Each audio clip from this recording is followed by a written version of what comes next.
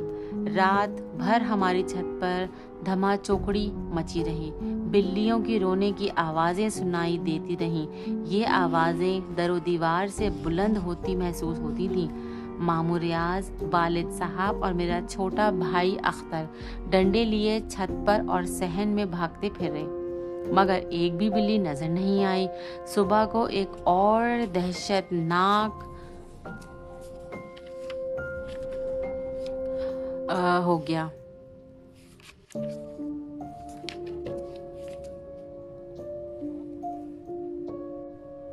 دہشت ناک واقعہ پیش آیا۔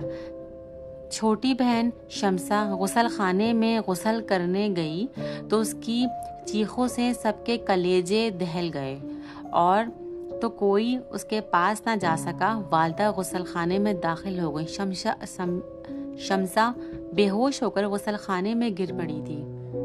وہ سر سے پاؤں تک خون میں ڈوبی ہوئی تھی۔ نہ جانے کس طرح والدہ صاحبہ نے اسے چادر میں لپیٹا اور اسے بستر پر لایا گیا، مگر وہ بالکل بھی زخمی نہیں تھی، بلکہ خون کی پھواریں شاور سے نکلی تھیں۔